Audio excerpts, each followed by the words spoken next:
En esta serie del fruto del Espíritu, el Señor nos ha hablado tremendamente. A mí el Señor me sigue hablando, el Señor me sigue corrigiendo, me sigue exhortando y me sigue mostrando su misericordia a través del consejo. A través de sus designios, Él sigue mostrándonos a nosotros su gran amor. ¿Cuántos dicen amén? Él es fiel con nosotros. Importante resaltar, mi amado hermano, que dentro del marco de todo lo que comprende el fruto del Espíritu, hoy estaremos hablando de la fe. Ya hablamos del amor, gozo, paz, paciencia, benignidad y bondad. Y el Señor nos ha hablado, y yo doy gloria a Dios, porque muchos hermanos que no vienen el domingo, ellos me reportan el haber escuchado el sermón a través del canal de YouTube. Y también otros hermanos que escuchan, que no se congregan con nosotros los sermones, compañeros de trabajo también, y bueno, y todos los que nos escuchan en Radio Fronteras, en no sé en qué partes del mundo. Pero bueno, ahí los mensajes están, y que el Señor llegue con la semilla donde tenga que llegar. Y les mandamos a todos los que nos escuchan un fuerte abrazo en el amor de Cristo. Pero bueno, esta serie basada en Gálatas capítulo 5 versículos 16 al 25 nos ha mostrado a nosotros algo. El fruto del Espíritu es algo que no nace, los caracteres del fruto no nacen en el corazón natural del hombre. Por eso es fruto del Espíritu. Porque para que todo esto que hemos predicado y que hemos enseñado opere en el corazón de los hombres, se necesita la intervención sobrenatural del Creador de los cielos y la tierra en nuestros corazones, por medio del Espíritu Santo, el cual nos ha dado. Entonces eso lo tenemos súper claro, y también tenemos claro que todo lo concerniente al fruto del Espíritu está por encima de todo lo que el mundo puede comprender superficialmente de estos conceptos. La Biblia habla de un amor que el mundo no conoce, de un gozo que el mundo no conoce, que lo traduce en una simple alegría, de una paz que solo Jesucristo da, que el mundo no da. Todos estos elementos vienen a ser parte de la vida del creyente de una forma sobrenatural, y lo hemos visto en todos los sermones. También, si usted está escuchando este mensaje, o los hermanos que escuchan en las redes y no han escuchado los mensajes anteriores, les animamos a que los escuchen para que no pierdan el hilo conductor y no se extravíen en conceptos que ya hemos mencionado desde hace como 6, 7 sermones, cuando empezamos con el sermón Sed llenos, hablando acerca de la llenura del Espíritu Santo y cómo ésta se manifiesta, mostrando este fruto que hemos estado exponiendo. Pero como ustedes han notado en los sermones anteriores, he iniciado con un preámbulo, antes de entrar a la introducción, valga la redundancia, un preámbulo acerca de la importancia de las Escrituras y la predicación para la santificación del cuerpo de Cristo, para la santificación de la iglesia. A través de la palabra de Dios y de la predicación del Evangelio, la iglesia se santifica. Y hoy quiero tocar el capítulo 3 de la carta del apóstol Pablo a Tito. El capítulo 3. Si usted quiere lo busca, o si quiere solamente presta atención. Esta carta del apóstol Pablo a Tito es una carta dirigida a un compañero de ministerio. Tito ejercía una labor pastoral en la isla de Creta. En el capítulo 2 de esta carta se titula en la Reina Valera, Enseñanza de la sana doctrina. Y entonces vemos lineamientos sobre el comportamiento que debe tener el liderazgo de las iglesias, que debe tener el creyente en su totalidad, lineamientos de conducta que debe tener en la iglesia en general. En el capítulo 3, el apóstol Pablo desarrolla la idea de la justificación por la gracia y habla acerca de los elementos de la carne y el contraste con la gracia manifiesta a través del Espíritu en nosotros. Pero en el versículo 8 de este capítulo 3, cuando hace el contraste de los asuntos carnales, de las pasiones carnales, en relación o en contraste, valga la redundancia nuevamente, a la gracia, en este capítulo 3, en el versículo 8, el apóstol Pablo le hace una solicitud a Tito que aplica para todos los que predicamos y enseñamos el día de hoy. En el versículo 8 le dice: palabra fiel es esta. Después de desarrollar todo el contraste entre la carne y la manifestación de la gracia, los lineamientos de comportamiento que debe tener la iglesia, le dice: palabra fiel es esta. Y en estas cosas quiero que insistas con firmeza, para que los que creen en Dios procuren ocuparse en buenas obras. Estas cosas son buenas y útiles a los hombres. ¿Por qué el apóstol Pablo le dice a Tito: ocúpate con firmeza? Porque si hay algo a lo que estamos sujetos todos los que predicamos y enseñamos, es a ser seducidos por el evangelio que hace, entre comillas, evangelio, que hace sentir bien a la gente. Un mensaje light que a la gente le gusta y le atrae. Pero el apóstol Pablo dice: manténgase con firmeza, porque vendrán gente cuestionándolo. Vendrá gente diciendo: a usted se le va la mano, Tito. Usted se le está yendo un poco la mano. Vendrá gente que cuando se predique la santidad cuestionarán la predicación y dirán que se está exagerando un poco. Entonces él le dice: mantente con firmeza, animando a los hermanos a que vivan mostrando buenas obras. La tarea de nosotros predicando el evangelio, pastoreando las congregaciones, la tarea que nosotros tenemos no es llenar el salón. Esa no es la meta de un pastor. No es, de eso se encarga Dios, porque Dios añade a los que han de ser salvos. La tarea nuestra es proclamar el evangelio de nuestro Señor Jesucristo, agradando a Dios en esto, según Gálatas capítulo 1, y no a los hombres. Esa es nuestra tarea. Que el hombre ama más las tinieblas que la luz, eso es otra cosa. Pero la tarea que tenemos todos los que predicamos y pastoreamos es predicar el evangelio y animar a los hermanos a vivir en buenas obras. Le dice el apóstol Pablo a Timoteo: ocúpate en la lectura, la enseñanza y la exhortación. Tenemos que ocuparnos en esto, amados hermanos, nosotros los que predicamos. En Gálatas capítulo 5, que es el texto que tenemos como base de la serie, en ese texto habla del contraste, y lo hemos ya visto en todos los sermones, entre las obras de la carne y el fruto del Espíritu. Prestemos muchísima atención, porque este fruto del Espíritu, hermano, aún no hemos terminado. Falta la fe, falta la mansedumbre y falta la templanza. Y hasta hoy en los otros elementos Dios me habló en gran manera, y hablábamos de eso en el estudio bíblico del jueves. Y de verdad pusimos las barbas en remojo. Habíamos como 40, 30 y algo hermanos acá. Y dijimos: de verdad, toquemos el tema así. Estamos nosotros en confianza. ¿De verdad nosotros estamos evidenciando el fruto como iglesia?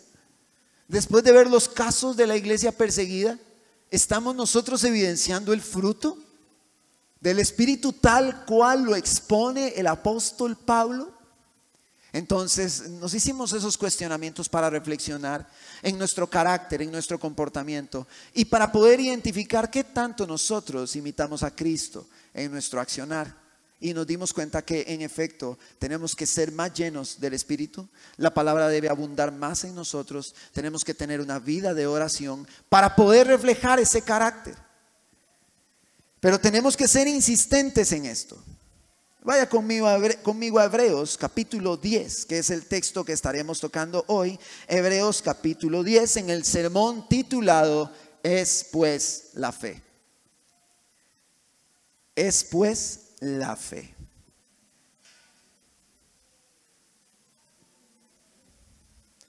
Definitivamente por temas personales, yo creo que estaré repasando estas prédicas por mucho tiempo, hasta que queden plasmadas en lo más profundo de mi ser.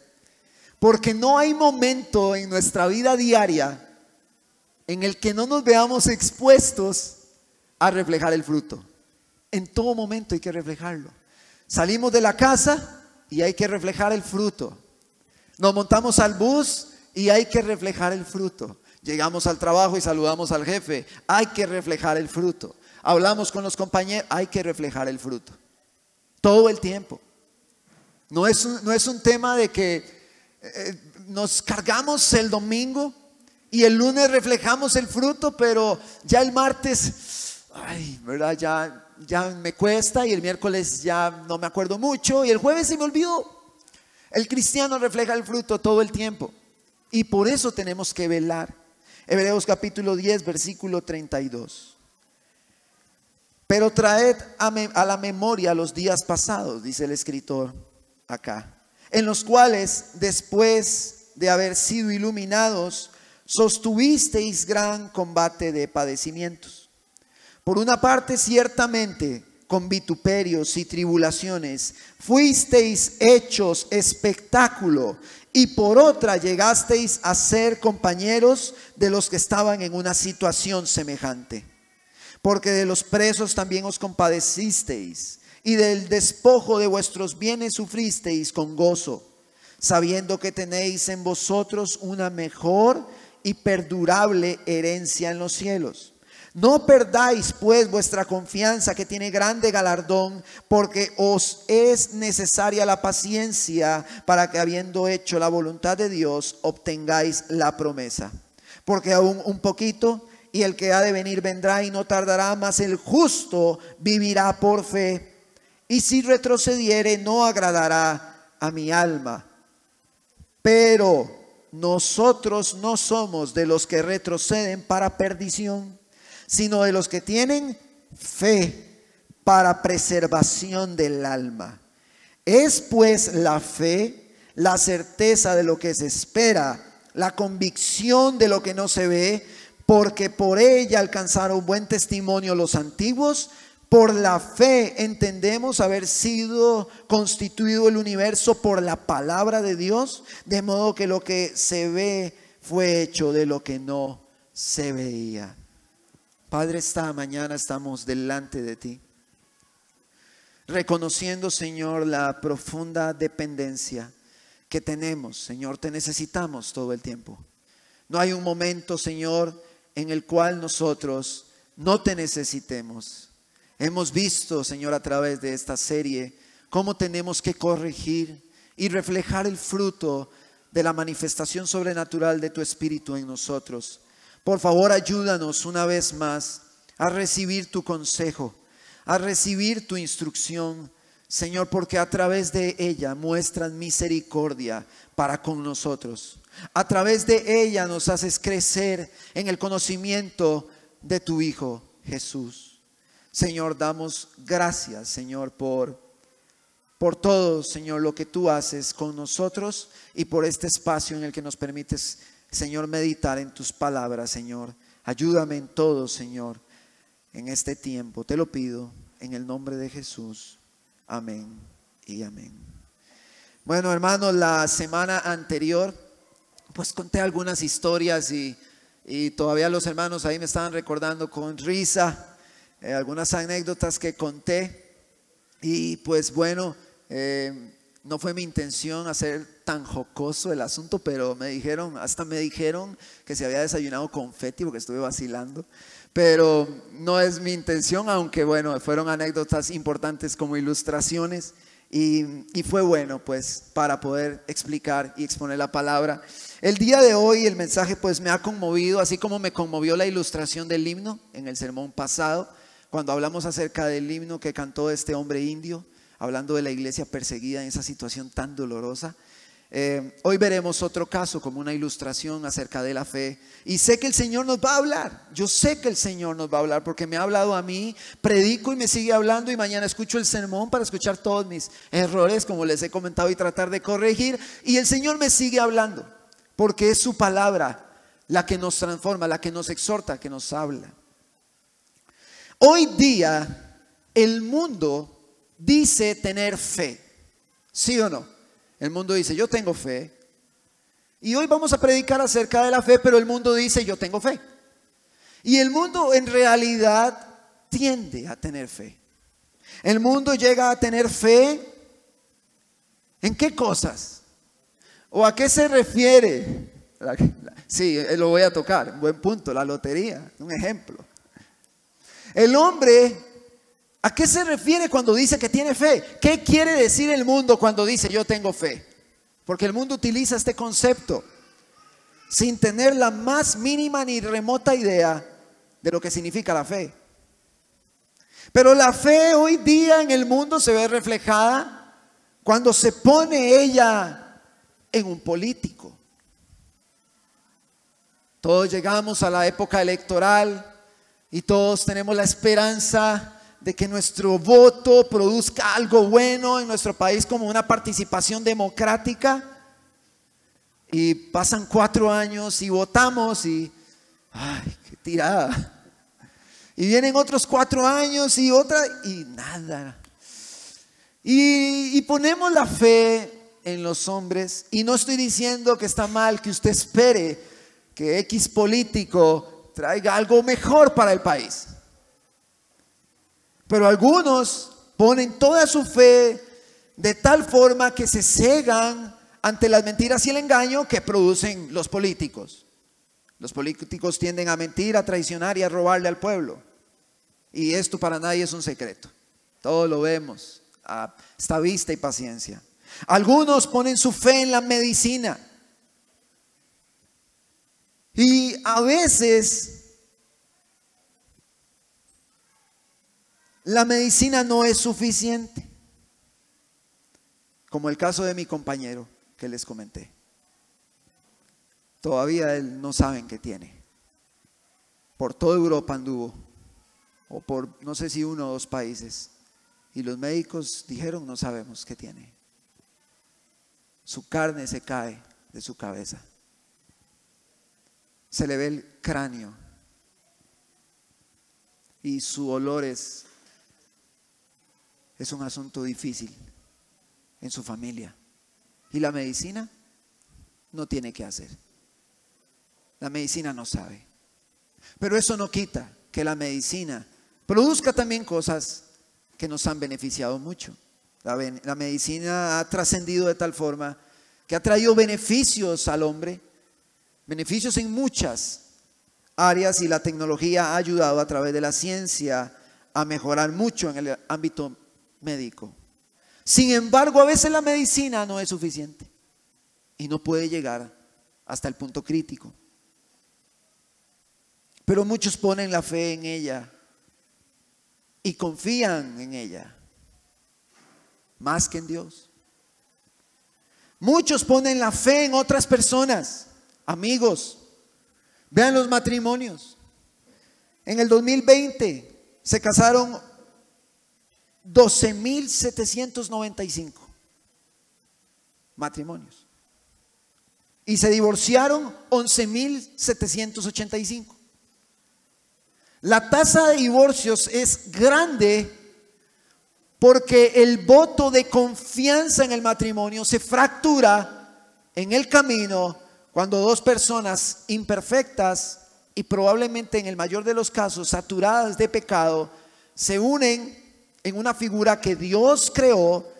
Entonces no pueden caminar de la mejor manera allí porque hay tanto pecado, tantas diferencias, que el voto de confianza se quiebra y hay traición entre los matrimonios. Y no me refiero precisamente a adulterio, me refiero a engaño, mentira. El feminismo, hermano, metido hasta los dientes en la sociedad de hoy. Y lo interesante del feminismo es que es un enemigo silencioso. No se dan cuenta, pero ahí está. El feminismo está hasta los dientes en los matrimonios y eso ha generado más fracturas. Ese es un tema que me encanta, se los he dicho, y deseara pues tocarlo en algún momento, pero bueno, sé que las mujeres algo han estado trabajando. Vemos muchísimos divorcios por todas estas cosas. Algunos tienen fe a la educación y dicen, yo voy a estudiar porque el estudiar es la llave al éxito. Y tenemos hoy muchas personas, licenciados, bachilleres, desempleados, a pesar de sus estudios, doctorados, maestrías. Y no le estoy diciendo que está mal que estudie y saque sus doctorados, maestrías, licenciaturas, lo que guste. Pero nunca vaya a pensar que el estudio es la llave al éxito. Porque conozco personas que tienen un doctorado, maestrías y sus vidas están llenas de caos. La sociedad pone la fe en estas cosas. La sociedad pone la fe, como decía Alejandro, en los juegos de azar. Apuestas, rifas, sorteos, pegan una vez al año. Pero confían tanto en eso que juegan a diario. Yo conozco personas, 10,000, 5,000, todos los días. Y se alegran cuando ganan un poquitito. Vean, hermano, ni siquiera recuperaron todo lo que han gastado. Esto es una completa adicción, ludopatía creo que se llama. Y esta ludopatía hace que las personas pongan su fe, su confianza en este azar. Todos estos temas los estaremos tocando en el taller, si usted gusta, ahora. La confianza de muchos en este juego es tal que mantienen una fidelidad al juego. Son fieles al juego. Muchos en el mundo tienen fe a la brujería. Y a muchos les funciona la brujería. Pero la brujería pasa facturas. Porque así es Satanás. Satanás te da y luego te va a pedir. Muchos tienen fe en la religión y creen que cumpliendo los rituales de la religión, tenemos el acceso al cielo. Y entonces hablamos del legalismo, de personas que creen que por sus obras y todo lo que hacen se van a salvar. Y no es así. Y hay muchos en la calle cuando ustedes predican el evangelio que se van a topar en estas líneas. Y muchos en el mundo viven en el pecado, pero ellos dicen yo tengo fe en Dios. Pero ellos viven en el pecado. Porque en su cabeza, en sus pensamientos, construyeron un Dios conforme a ellos se lo imaginan.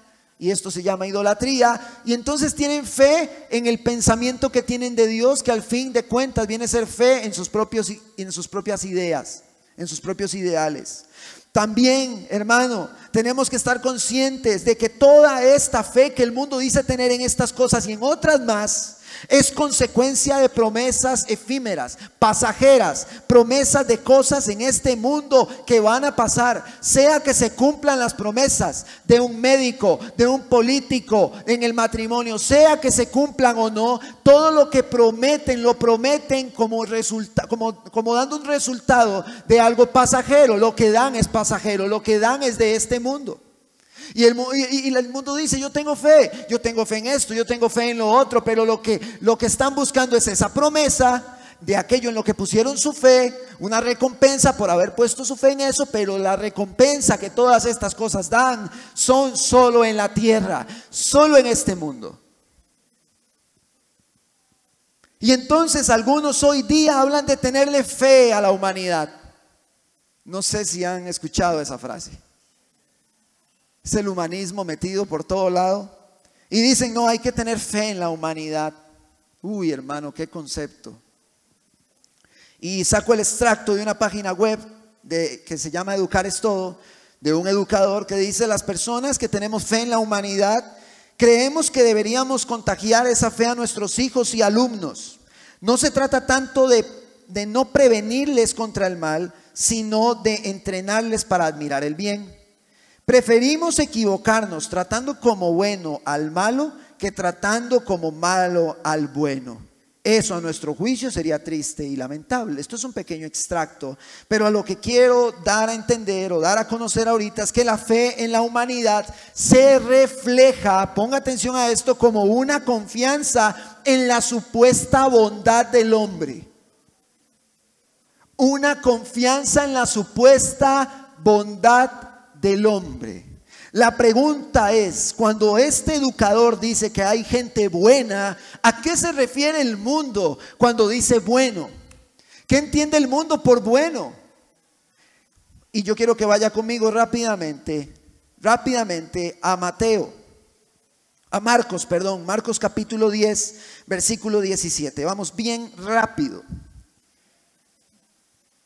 Cuando el mundo define que una persona es buena, que hace uno o varios actos de bondad, esta persona es buena porque hace uno o varios actos de bondad, aunque cometa muchas obras malas delante de Dios, justificándose con la frase, es que somos humanos.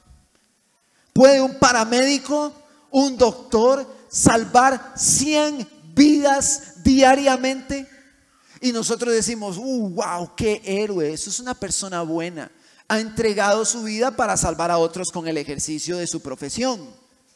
Pero resulta que este médico o paramédico es un adúltero. Entonces resulta que como adúltero y mentiroso y ha fabricado un ídolo en su cabeza con la mujer ajena, ante la verdad de Dios, aunque haya salvado 100, 200, 500 vidas al día, ante Dios es culpable de juicio. Y listo. La ley nos muestra que estamos perdidos sin Cristo.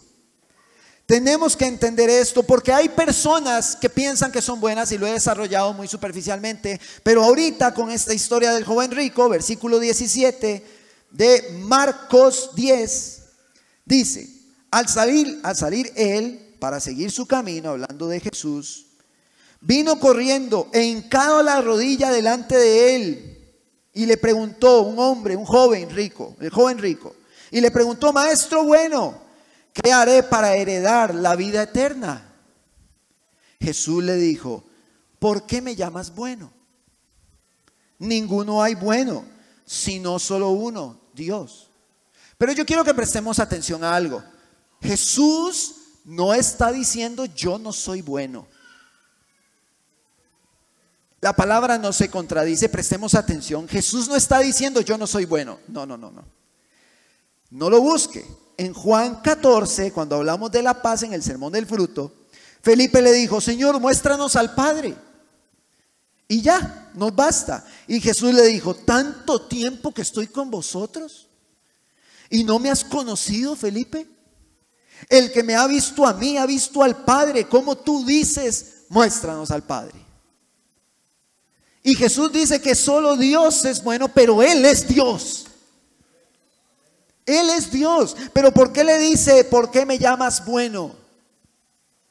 Porque Él está hablando, y lo vamos a ver a continuación, al corazón del joven que se creía bueno. Ese joven cae de rodillas creyéndose bueno y le dice, maestro bueno. Pero usted dice, suave pastor, es que ahí no dice que el joven se está creyendo bueno. No lo dice. Pero leamos lo que sigue a continuación. Jesús le habla al corazón del joven rico. Le dice en el versículo 19, los mandamientos sabes, no adulteres, no mates, no hurtes, no digas falso testimonio, no defraudes, honra a tu padre y a tu madre. Él entonces respondiendo le dijo, maestro, todo esto lo he guardado desde mi juventud. Él creía que era bueno. Entonces Jesús mirándole le amó y le dijo, una cosa te falta, anda, vende todo lo que tienes, dalo a los pobres y tendrás tesoros en el cielo, y ven y sígueme tomando tu cruz. Pero él, afligido por esta palabra, se fue triste porque tenía muchas posesiones. Cuando él se hinca le dice, maestro bueno, él sabía que Jesús estaba cumpliendo los mandamientos. Era de testimonio para él, y cuando él le dice bueno y luego le dice, ya eso lo he guardado, él se creía con esa frase, se evidencia que él creía que era bueno. Y Jesús le dice, no es bueno y se lo voy a demostrar. Cumpla la ley, esto es eso. Sí, ya yo lo cumplí. Bueno, pero te falta algo. Y desnuda la avaricia que tiene este hombre y el amor por el dinero y sus posesiones, y tiene que dar media vuelta e irse, evidenciando así que no es bueno. El bueno en este concepto significa moralmente perfecto. Y el mundo, bajo esta fe en la humanidad, poniendo su confianza en la humanidad, considera que hay personas buenas. No importa si infringen las leyes de Dios, pero el mundo dice son buenas porque hacen esto, dan a la caridad y le dan a la fundación de los niños que están en cuidados paliativos, o a la fundación de niños que están con cáncer. Entonces él es una persona buena, aunque adultere con su corazón, aunque mienta, aunque deshonre a sus padres, pero eso no es así. Y la humanidad ha puesto la fe en hombres y en figuras de este tipo. Pero el mundo traduce la fe como una confianza en algo. Cuando la gente dice yo tengo fe en eso, es porque confían, ¿sí o no? Confían. Pero después del fraude, ponga atención a esto, después de que muchos hombres logran constatar la maldad del hombre, se preguntan, ¿ahora en quién puedo confiar? ¿En quién pongo mi fe? ¿En qué creo ahora? ¿Por quién voto ahora? Porque yo sé que ese es un conflicto que vamos a enfrentar. ¿Por quién voto? Vienen las elecciones. ¿Qué? Dios mío, ¿por quién? Se puso esto color de hormiga, como decimos. Y ahora viene la pregunta, ¿en quién confiamos para poner nuestro voto? Pero la fe no se define en la palabra como esa confianza así, superficial. La fe del griego pistis se traduce como fidelidad. Fidelidad, la cual es producto de una confianza extrema en convicciones espirituales que se sostienen por las promesas de Dios a través de su revelación. Repito, la fe se traduce como fidelidad, la cual es producto de la confianza extrema en convicciones espirituales que se sostienen por las promesas de Dios a través de su revelación. Y si buscamos en el diccionario de la Real Academia Española, usted se encontrará que la fe, en uno de sus conceptos, es fidelidad. La fe se traduce como fidelidad. La fidelidad se da por convicciones que se siembran, en las cuales creemos y entonces caminamos fielmente, leales. No lo busque. Romanos 10:17. La fe viene por el oír y el oír por la palabra de Dios. Viene la palabra de Dios e inmediatamente creemos en ella, los que creímos en ella, y la fe empieza a operar en nosotros, llevándonos en una vida de fidelidad. Ahí ya el asunto cambia un poco. Fidelidad. ¿Qué es fidelidad en un matrimonio? ¿Cómo se mantiene la fidelidad? La fidelidad se mantiene hasta en lo más mínimo, hasta con los deseos de los ojos. Se mantiene la fidelidad. Pero también vemos que la fe es un don de Dios. Estamos hablando de que es fruto del Espíritu, de que se produce por el Espíritu. Es el fruto, el mismo término pistis, el que vemos acá como un don de Dios en Efesios. No lo busque, se lo leo, capítulo 2, cuando dice: por gracia sois salvos por medio de la fe, y esto no de vosotros, pues es un don de Dios, no por obras, para que nadie se gloríe. Esta fe, que es un don de Dios y que nos conserva en fidelidad a Él, no es algo que nace en el corazón del hombre. Es fruto del Espíritu.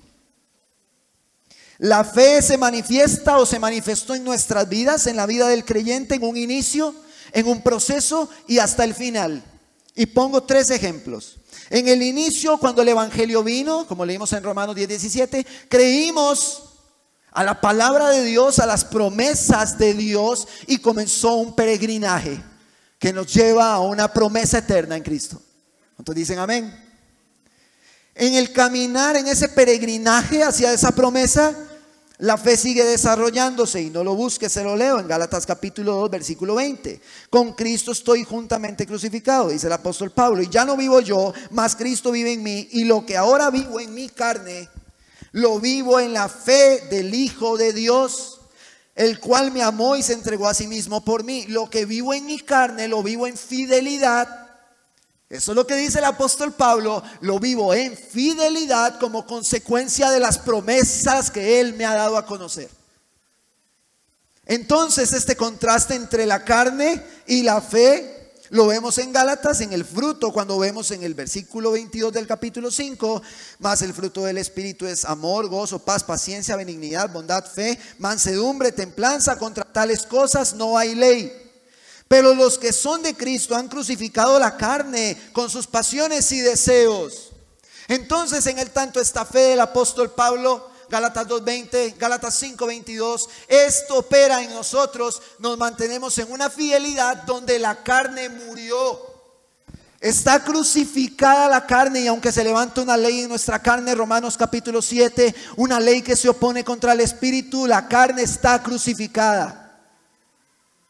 Porque vivimos en una fidelidad. Le debemos fidelidad a Dios, pero no se la debemos con nuestras fuerzas. No vamos a ser fieles con nuestras fuerzas. Somos fieles como producto de la obra del Espíritu Santo. Así somos fieles. Por eso nos mantenemos. Porque es el Espíritu el que opera. Y también cuando terminamos y estamos a punto de partir por una enfermedad, por un accidente o lo que sea, el apóstol Pablo en 2 de Timoteo capítulo 4 versículo 7 le dice a Timoteo, ya cuando él está pronto a partir: he peleado la buena batalla, he acabado la carrera, he guardado la fe. Él está diciendo, he sido fiel, he confiado en las promesas que se me dieron a mí. He guardado esta fidelidad y el fruto se manifestó en él a través de ella. Si vemos la carta a los Hebreos, y vaya conmigo a Hebreos 10, que es el texto que estaremos rápidamente tocando. Tuve que dar este preámbulo, mi hermano, para poder entrar al tema de la fe. La carta a los Hebreos iba dirigida a cristianos judíos de la diáspora, que 744 años antes de Cristo los habían sacado del territorio de Palestina y los habían desperdigado por un montón de lugares. Los estudiosos consideran que esta audiencia de los hebreos se encontraba específicamente en Italia. Estaban expuestos esta iglesia, y aquí es donde quiero que me preste atención, porque empezamos a aterrizar.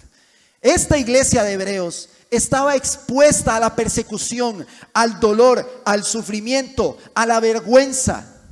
Estaban expuestos a esto. Habían perdido sus familias, su posición social, todo por la causa de Cristo.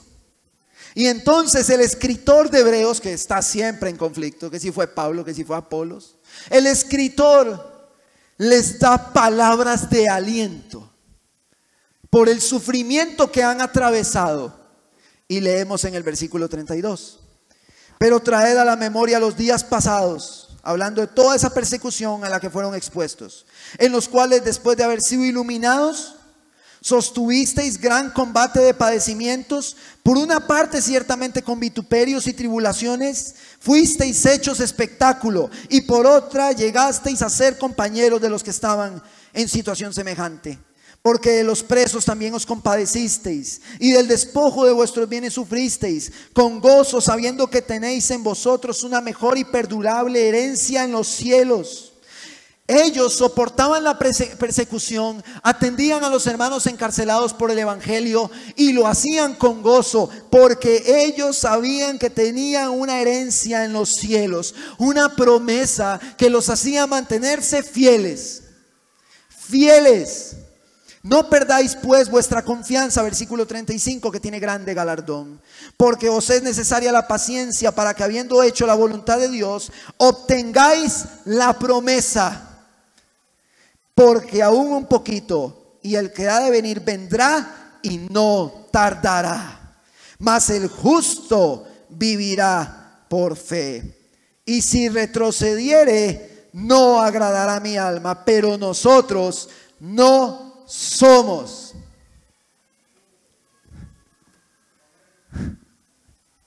Nosotros no somos de los que retroceden, porque el Espíritu opera en la iglesia de tal forma que le da una fidelidad que opera todos los días, sin importar el sufrimiento. La iglesia de Hebreos era perseguida.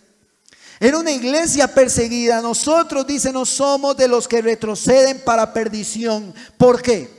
¿Por qué no retrocedemos para perdición? ¿Por qué? Sino de los que tienen fe, una fidelidad para preservación del alma. Esta fidelidad preserva el alma esperando la promesa del versículo 37, que es que nuestro Señor Jesucristo vendrá por su iglesia. No les dijo a los hebreos: nunca más tendrán persecución, mis hermanos, eso se acabará y tendrán unas vidas prósperas. No, esperen a Cristo y soporten con gozo. Ahí la cosa cambia, hermano. Esta era una iglesia perseguida, y quiero hablar hoy en la ilustración de la iglesia perseguida de Shiden, en el país de Eritrea. Vamos a ver. ¿Se recuerdan el himno? Mataban a su familia delante de él y él entonaba el himno en la India. He decidido seguir a Cristo, no vuelvo atrás, no vuelvo atrás. Y así mataron a su familia y lo mataron a él, porque tiene una fe sobrenatural. El fruto es sobrenatural, no se puede explicar con el entendimiento humano. Pero Shiden era un hombre joven, presta atención, encerrado desde su juventud y liberado a más de los 30 años de edad. Todos sus años más fructíferos estuvo encerrado en Eritrea, un país que yo ni siquiera conocía hasta que empezamos, el hermano Héctor y bueno, todo el trabajo Puertas Abiertas. Conocimos Eritrea en el mapa y en todo su contexto. Tomaron a este joven cuando tenía 20 años y lo capturaron con 40 personas creyentes. Lo llevaron a una prisión militar en el desierto, obviamente frío en la noche y calor de día. Las celdas de dicha prisión eran de 2 metros por 80. A ver, como así, por 80. O sea, era un cajoncito así. 2 metros por 80. Pero eso no es todo. Con una higiene pobre. A los 2 años fue trasladado al campo de prisioneros de Mai Serwa. Si usted quiere, se mete a Google y busca Mai Serwa y vea la clase del lugar donde encierran a los cristianos. Es que tenemos que estar claros en estas verdades. Hoy los encierran en esos contenedores. Métase en Mai Serwa cuando pueda. Yo hasta que sentía en mis adentros algo tremendo. Afuera de un lugar que se llama Asmara, compartió un contenedor metálico con alrededor de 30 o 40 personas. Tenían solo 10 minutos al día para ir al baño. Y el baño era ahí un charral a vista y paciencia de los guardias. El estar juntos y confinados allí en esas condiciones producía muchos episodios de diarrea. Entonces imagínense, 20, 30 personas con diarrea en un contenedor donde solo podían salir 10 minutos al día. Pero continuemos. En una ocasión, los guardias lo dejaron solo en un contenedor, solo a él, por 6 meses. Después de los 6 meses, le dieron una hojita de papel, se la metieron por ahí y le pusieron 2 opciones y que marcara una: ¿creo o no creo? Y entonces él elige creo y agregó: no voy a dejar mi fe, así que si ustedes van a mantenerme en prisión, está bien, no cambia nada. No voy a dejar mi fe. Estuvo en ese contenedor encerrado, en este otro solo, con gente, luego solo. Y él no dejó su fe, porque es producto de un asunto sobrenatural en el creyente. ¿Por qué es que en la iglesia de Occidente la gente viene un ratito y luego se va al mundo? ¿Por qué es que si vemos a la iglesia perseguida, lo que vemos de la iglesia de Occidente es una vergüenza? Porque ellos se parecen a Cristo. Y en Occidente hay más mundo que Cristo. Por eso ellos oran por nosotros. Porque ellos están muriendo por la fe. Y nosotros aquí estamos muriendo, pero por la abundancia de cochinadas que nos rodean. Hoy en día, después de ver un caso como este, que después de esto lo trasladaron a otra prisión donde estuvo 10 años más, en celdas donde no podía ni estirar los brazos ni ponerse de pie, eran un cajón. Aunque tuvo más padecimientos, a los años fue liberado. Esto lo llevó a una desesperación y hoy Puertas Abiertas trabaja con él, apoyándolo emocionalmente. Pero él no dejó su fe. El indio que cantó la semana anterior que les comenté no dejó su fe. ¿Cómo es posible, hermano? ¿Cómo es posible que si actúa el fruto sobrenatural del Espíritu en la iglesia de hoy, hay gente que, no, me voy un ratico ahí al mundo, me llevo otro riendazo, vuelvo a aparecer, me voy otra? No, hermano. Nosotros no somos de los que retrocedemos para perdición, sino que tenemos una fe sobrenatural que es producto del fruto del Espíritu para preservación del alma. ¿Qué es lo complicado de eso? ¿Qué es tan difícil? En Occidente la carne aflora por todo lado, mientras allá esa gente vive en el Espíritu. Vemos a la iglesia perseguida y sentimos vergüenza. Yo siento vergüenza. Y como decía Héctor, cuando yo veo a la iglesia perseguida, yo no sé si sentirme mal por ellos o mal por mí. Porque ellos sí viven como Cristo. Nosotros no. Tenemos fe para preservación del alma y no retrocedemos. La iglesia perseguida, ¿por qué se mantiene hoy? ¿Por qué se mantiene? Porque el Espíritu hace una obra sobrenatural. Lo que Él hace es sobrenatural. El fruto es sobrenatural. No es con nuestras fuerzas, hermano. No se trata de si le pongo fe a la medicina, al político, al pastor, a mi hermano que se sienta a la par mía los domingos. No. La fe que fluye en el corazón del creyente lo hace entregar su vida por Cristo. Preste atención, la fe que fluye en el corazón del creyente lo lleva a entregar su vida por Cristo. Pero el creyente de Occidente, entre menos peligros está expuesto, mejor. Cualquier cosita, puro miedo. Cualquier cosita, no me gustó, no me pareció, me voy. Cualquier cosita. Entonces, ¿dónde está el fruto? ¿Dónde está? ¿Dónde está? Tenemos que buscarlo. ¿Dónde está la benignidad y la bondad de la que hablamos? ¿Dónde está el amor, la paz, la paciencia? ¿Dónde están? Hermanos, esto es alarmante. Tenemos que orar por la iglesia. Por eso los martes, vea hermano, ese grupo tan lindo que siempre está orando acá. Estamos orando, vea hermano, ore por la iglesia. Ore por la iglesia. Para que la carne sea crucificada con sus pasiones y deseos y de verdad se entregue a Jesús. De verdad se entregue a Jesús, porque la promesa que a nosotros nos sostiene no es que mi situación se arregla de aquí a diciembre. No, la promesa que tenemos es que Cristo vendrá por la iglesia. Por una iglesia pura y sin mancha. Pero hoy en día las personas no le son fieles a Cristo, le son más fieles al mundo.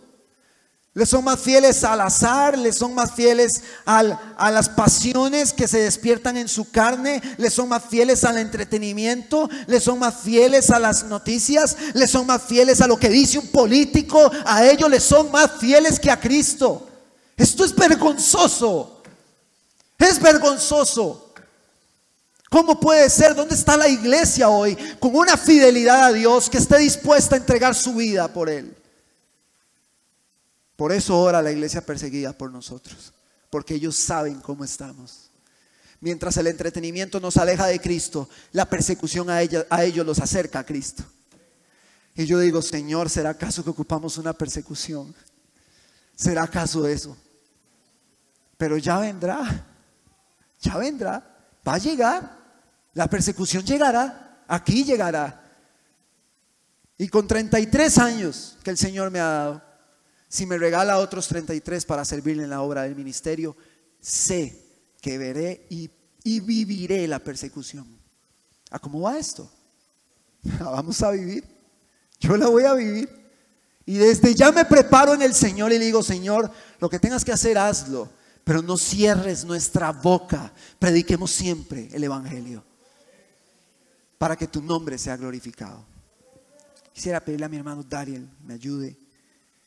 El tener confianza en las promesas que el Señor nos ha hecho nos mantiene fieles, pase lo que pase. Hermano, nos mantiene fieles, aunque usted luche con su carne, aunque usted pase una situación difícil de enfermedad, aunque usted pierda sus bienes materiales, pase lo que pase, usted sigue fiel No porque usted es muy carga y muy valiente. No, porque en usted opera el Espíritu que le ordenó a las aguas tener límite. El Espíritu que le ordenó al cielo forjarse, a la tierra acomodarse, que hizo las estrellas, que hizo todos los planetas, que construyó al hombre del polvo. Ese Espíritu opera en nosotros. Justamente allí es donde radica como un hombre, un joven como este en Eritrea, o como el indio del que hablamos la vez anterior, se sostiene hasta la muerte. Todos los padecimientos los aguanta porque en él opera ese poder. En él opera. Es pues la certeza de lo que se espera, la fe, la convicción de lo que no se ve, el versículo 11. Y la traducción lenguaje actual dice: confiar en Dios es estar totalmente seguro de que uno va a recibir lo que espera. Es estar convencido de algo que existe aunque yo no lo pueda ver. No vemos el reino en el cual estaremos. No vemos al Maestro como lo vieron los discípulos, pero nosotros creemos. Y si tuviésemos que morir por Él, morimos por Él, porque en Él nos movemos, en Él existimos y en Él somos. Somos creados en Él. Somos creación de Dios en Cristo Jesús, para que vivamos reflejándolo en obras de bondad que Él mismo preparó para que anduviésemos en ellas. La fe es más que confío. No es solo decir yo confío, es que con mi fidelidad yo evidencio que confío. Yo sirvo al Señor, ¿por qué? Por la fidelidad, no mía, sino del Espíritu, la que ha puesto como fruto. Pero hoy los creyentes cualquier cosita y dejan de servir. Muy comprometidos, mucho trabajo, mucha cosa, y ya no tengo buen tiempo, pastor, para yo servir. Hermano amado, usted no le sirve a hombres, usted le sirve al Dios que depositó en usted este espíritu y le dio este fruto que lo mantiene fiel en todo lo que usted hace para la gloria de Él. Qué lindo que es Dios. Amemos a Dios con nuestras fuerzas. Y luego algunos llaman a este capítulo 11 el salón de la fama de los hombres que tuvieron esa fe. Esa fe. Y puede leerlo en su casa y no puedo profundizar en ello. Pero dice en el versículo 2 que por esta fe alcanzaron buen testimonio los antiguos. Por la fe entendemos haber sido constituido el universo por la palabra de Dios. Por la fe entendemos que Dios creó los cielos y la tierra. El mundo no puede entender eso porque no tiene esa fe. Por eso el ateo dice: no, vino un meteorito y estalló, y el agua venía con los meteoritos y cayó en la tierra, y la evolución. Y ellos se hacen una maraña tratando de explicar algo tan simple como que Dios ordenó a las aguas: sea la luz, se hizo la luz. Al ser la fe una convicción firme, esta fe salvadora evidenciará obras en contraste a la fe muerta. Que la fe sin obras es muerta. Nosotros evidenciamos por la fidelidad que Él es nuestra confianza. En el versículo 37 dice de Hebreos 10: el que ha de venir vendrá y no tardará. Y sostiene todas sus palabras de fortaleza, el escritor, en esta verdad, en que Él vendrá. Eso ahí sostiene, esa es la promesa que Él está dando. No que se acaba la persecución, ni el dolor, ni el sufrimiento. Él vendrá. La pregunta ahora es: ¿somos fieles a Dios, conscientes de que Él vendrá? ¿Somos fieles? ¿Vivimos fielmente a Dios? ¿De verdad nuestra vida le pertenece a Él en toda lealtad? ¿O le pertenece a este mundo? Y haciendo énfasis el escritor en esta promesa, leo, no lo busque, Mateo 24, y con esto cierro. Mateo 24, versículo 29. E inmediatamente después de la tribulación de aquellos días, el sol se oscurecerá y la luna no dará su resplandor, y las estrellas caerán del cielo, y las potencias de los cielos serán conmovidas. Entonces aparecerá la señal del Hijo del Hombre en el cielo, y entonces lamentarán todas las tribus de la tierra, y verán al Hijo del Hombre viniendo sobre las nubes del cielo con poder y gran gloria. Y enviará a sus ángeles con gran voz de trompeta, y juntarán a sus escogidos de los cuatro vientos, desde un extremo del cielo hasta el otro. Esa es la promesa. Cristo vendrá, juntará a sus escogidos de los cuatro vientos, sus ángeles los juntarán. Y esa es la promesa que nos hace a nosotros permanecer fieles. Ese joven Shiden en Eritrea, él sabía que esa era la promesa. Los hebreos sabían que esa era la promesa, y el hombre hindú también sabía que esa era la promesa. Por eso, si tienen que entregar su vida por Cristo, la entregan, porque la promesa no está aquí, está allá. Seamos fieles a Dios en todo.